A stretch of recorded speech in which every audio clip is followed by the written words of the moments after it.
كل سنة وانتم طيبين بمناسبة يوم عاشوراء. ولو عايزين نتكلم عن يوم عاشوراء احنا مش هنتكلم عن قصة واحدة حصلت اليوم ده، هنتكلم عن مئات القصص الخيالية والحقيقية.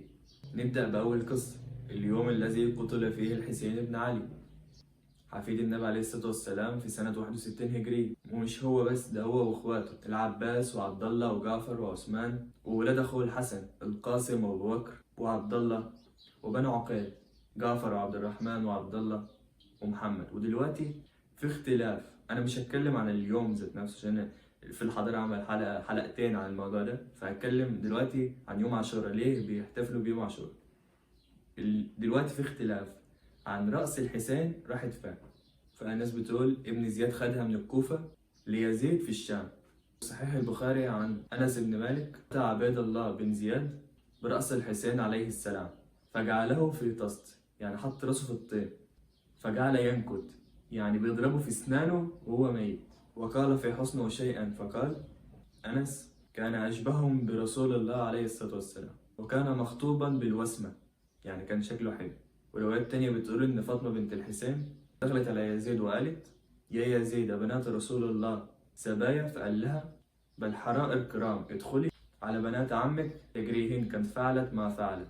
وبعد كده أمر النعمان بن بشير إن يوديهم من المدينة المنورة. بيقول ابن كثير: وأكرم آل بيت الحسين ورد عليهم جميع ما فقدوا وأضعافه وردهم إلى المدينة في تجمل واجهة عظيمة. والملحمة دي دخلت في الأدب كشعر. وبيقول أبو المحسن الكريلاني: في يوم عاشوراء رقدت في الحشا.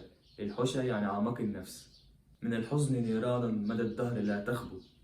كنت عيدا قبل أن يجني بك الهنا، فعدت كزي الأكفان، يعني أكن حاجة في عينك رملة أو حاجة، يجني بك الكرب. ويقول الجزار: ويعود عاشوراء يذكرني رزق الحسين فليت لم يعد.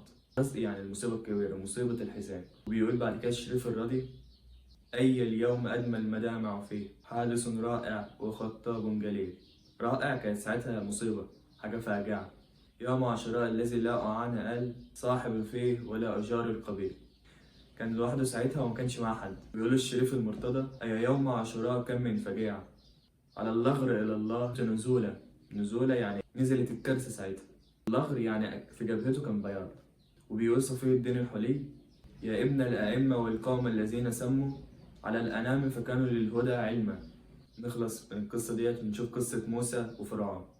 المعجزة اللي أنا شايفها الصراحة بترد على أي حد بيقول إن ذكر مصر في القرآن حاجة حلوة. هي ذكر مصر في القرآن عامل زي ذكر جهنم في القرآن، مش حاجة حلوة خالص. يعني ربنا اضطر يدخل بنفسه إن هو يطلع حد من بلد، ومش خروج عادي مثلا، ده خروج إن هو شقلهم البحر عشان يعرفوا يخرجوا، عشان رئيس البلد ذات نفسه بيجروا وراه. نفس اليوم دوت يوم الغفران عند اليهود. بس يوم الغفران عند اليهود هم بيعملوا تقويم غريب ليهم، فهو المفروض يبقى يوم عاشوراء معانا، بس هم بيعملوه بتقويم تاني فبيبقى في يوم تاني. لو كانوا معانا في نفس يوم عاشوراء كان حرب اكتوبر ممكن نخسر فيها، لان يوم عاشوراء سنة 73 كان في فبراير، بس هم يوم الغفران عندهم في اليهود كان 6 اكتوبر. يوم عاشوراء يعني اصلا هو اليوم العاشر من محرم، وكل بلد بتتعامل معاه بطريقة غير التانية. فعند الشيعة هو يوم حزن، وعند السنة صيام مستحب. وبيقول البخاري عن ابن عباس: قدم النبي عليه الصلاة والسلام في المدينة فرأى اليهود تصوم يوم عاشوراء، فقال: ما هذا؟ قالوا: هذا يوم صالح، هذا اليوم نجى الله بنو إسرائيل من عدوهم فصامه موسى. فقال: فأنا أحق بموسى عنكم، فصامه وأمر بصيامه. طب الشيعة بيتعاملوا إزاي مع اليوم ده؟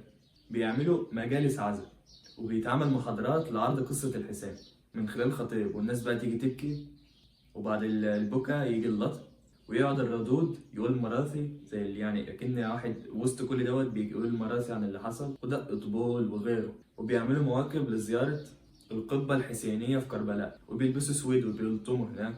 وبيعملوا حاجة اسمها النطير، إن هما يجيبوا أدوات حادة ويجرحوا نفسهم عشان يبقى مليانين دم، وضرب بسلاسل.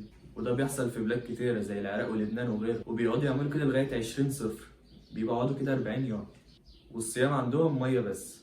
ونروح بقى للمغرب اللي بيسموه يوم زمزم أصلا، اللي بيرشوا فيه مية على نفسهم وعلى حاجتهم. وبعده بيعملوا يوم اسمه يوم الشعالة، إن هما يتلموا حوالين النار وواحد يحكي الحكاية من الأول، بس من غير ما يقول الحسين، بيقول بيقول الأسامي عاشور. وبس كده. سلام.